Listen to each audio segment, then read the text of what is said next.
Come on, guys. Okay, we got that.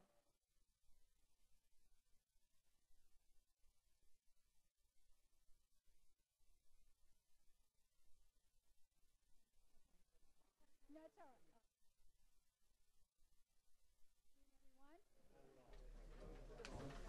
If I can have everyone's attention, good afternoon.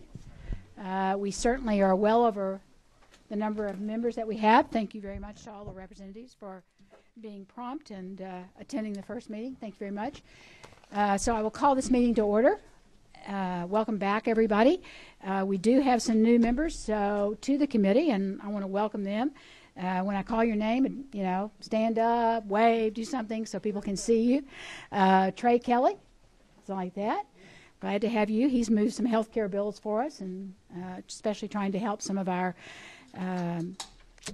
indigent and lower income citizens that are in need of help. Karen Bennett, here like that. Welcome, Karen. Karen, aren't you a physical therapist? She's a physical therapist. John Piesel. Hey, way. So, John, what do you do for a living? Oh, great. Jesse Petrie, who works in the healthcare field. Glad to have you and your expertise on. And Spencer Fry. There we go, Spencer. Spencer, what do you do for a living? I'll second John. A community organizer? Ooh, you're bad, Rick.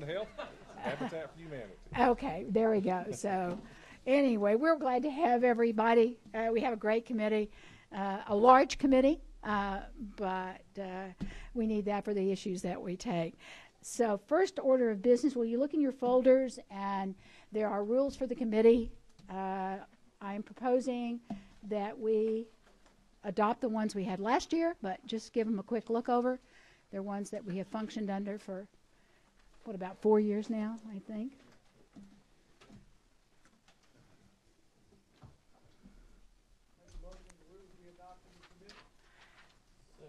Okay, well, okay. I won't do what you asked me to do earlier, Madam Chair, since it's already been taken care of, but thank you.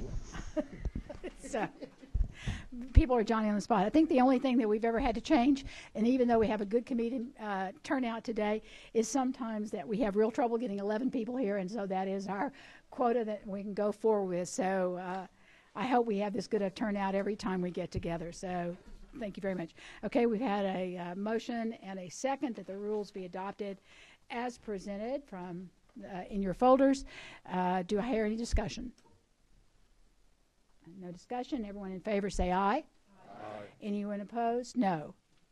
Okay, the ayes have it, and we have adopted our rules. Do we need another chair for one of our esteemed members?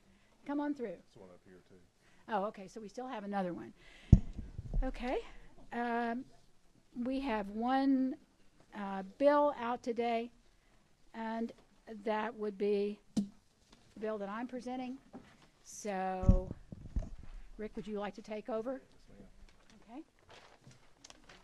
Committee members, we're about to hear House Bill that's in your folder, LC 335855S.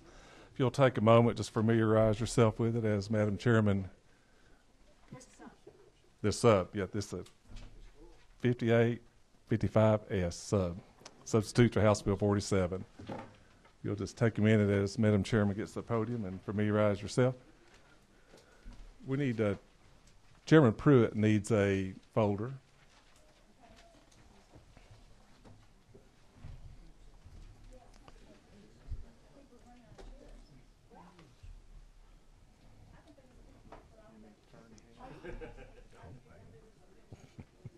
Should you kick off? Okay. If you want to do that, Nikki, just give it to me later, and we'll discuss it. Thank you, Madam Chairman. We welcome you to present your bill to our committee today. Thank you very much, Mr. Chairman, and thank you to the committee for allowing me to bring this substitute to House Bill 47. We're working off LC 335855S. I am glad to say one of the things that we are trying to do, and I'm trying to work on, is that we avoid really big fights this session, since we have very big bills on our agenda. And I am glad to announce that the ophthalmologist and the optometrist are in agreement on this bill. I appreciate the help from our committee member, our good doctor that's an optometrist, who made some suggestions. But this is a bill to help basically elderly people. It helps everybody. But it's about eye drops. And I don't know how many of you have tried to put your own eye drops in and missed your eye and used several drops getting them in, or have helped an elderly parent try to put their drops in after cataract surgery. Most people have a difficult time with it. And even as a nurse with an advanced degree in nursing, I can tell you that when Tom Cooper had his cataracts, and I had to put drops in his eyes, he would blink, he would move. He was a very bad patient, typical doctor. And I wasn't sure that I was going to have enough eye drops in that little tiny bottle to, last the whole time that I need to put them in his eye. So what this does, it authorizes pharmacists to, refill a prescription for an eye drop if the person has used over 70% of that bottle that they have. They can refill it early. And it also authorizes a prescriber to write a prescription for an early refill. It's a simple bill. It's just going to help mainly elderly people. And it is what Medicaid has done. It mirrors the Medicaid language because the Medicaid has actually realized that this is a problem, especially with elderly people on Medicaid. Be glad to answer questions or get experts like Dr. Beverly to answer them for you if there's any questions.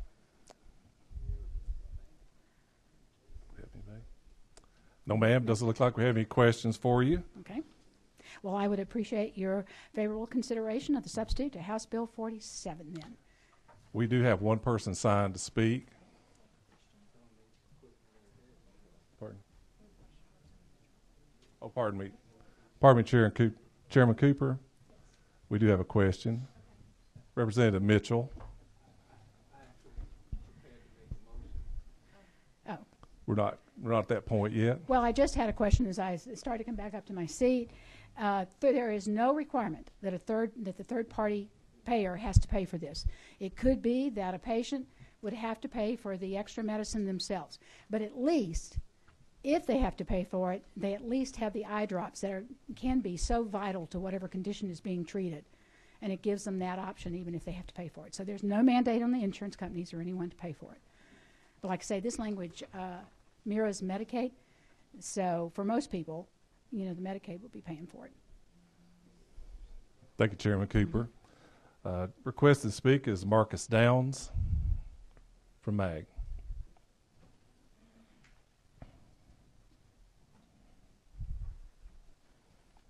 Mr. Chair, members of the committee, I'm Marcus Downs with Medical Association of Georgia.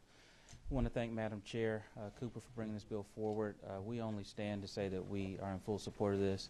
We've worked with the ophthalmologist and we followed their lead on this. They're certainly the tip of the spear, but MAG strongly supports this idea and we believe it's a worthwhile piece of legislation.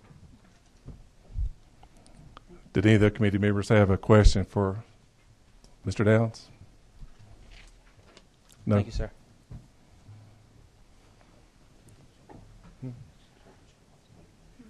Go ahead. Okay.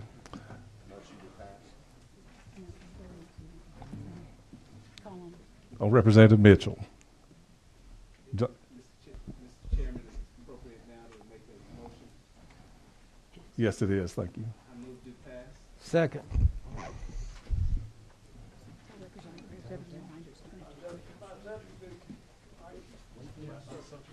By substitute. That's what I need to say. It has to pass by substitute. So Representative Mitchell calls for a motion to pass for LC 335855S, substitute to House Bill 47. That is correct. You have a motion and a second. We have a second by Chairman Chokas. Any discussion? Any discussion on this? Okay, those members that are in favor of the motion from Representative Mitchell to do pass, please vote by saying yes. Yes. Those opposed, no. Okay, the votes in the affirmative. So thank you, Chairman Cooper. Thank you very much, Representative Jaspers. Well, everybody, please mark this meeting down somewhere so that when we're in here for 2 and 3 hours, you remember that for one time we had a very short meeting. We are adjourned.